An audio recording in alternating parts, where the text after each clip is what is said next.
આ દુનિયાની અંદર કેટલાય માણસ એવા થયા છે કે જેમણે પ્રચંડ પુરુષાર્થ કર્યો છે, સાહસ ખેડ્યું છે અને જીવનમાં સફળ થયા છે.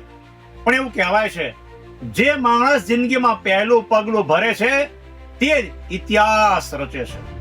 ઘણા બધા એવા માણસો છે, આજે લોકો એવરેસ્ટ ઉપર ચડે છે પણ એની કોઈ નોંધ લેતું નથી.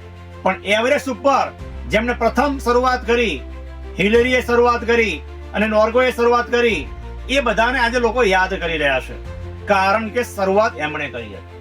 એમ જિંદગીની અંદર જે માણસો ભીડમાં ચાલતા નથી, તો કંઈ નવું શોધે છે, નવું સર્જન કરે છે, તેને જ લોકો યાદ કરે છે.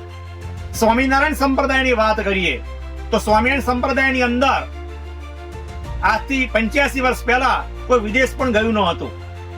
ત્યારે શ્રી મુક્ત જીવન સ્વામી બાપા અને તેમના પ્રથમ પટ શિષ્ય સદગુરુ શાસ્ત્રી શ્રી આનંદ પ્રિયદાસજી સ્વામીએ 1948ની સાલમાં આફ્રિકાની ભૂમિ ઉપર જઈ અને પગ મૂક્યો અને ભારતીય સંસ્કૃતિનો પ્રચાર ને પ્રસાર કર્યો.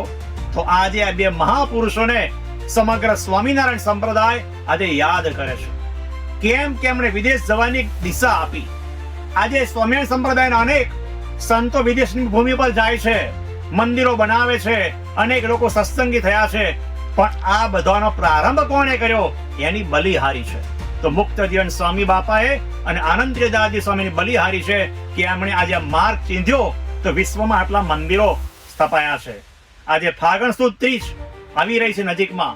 20 ફેબ્રુઆરીના રોજ સ્વામી બાપાએ આનંદ પ્રિયદાસજી સ્વામીને દીક્ષા આપી, એને 84 વર્ષ પૂર્ણ થઈ રહ્યા છે. તો આપણા સૌ માટે ગૌરવનો દિવસ છે અને એ દિવસ આપણે સૌ કોઈએ સાથે મળીને ઉજવવો જોઈએ.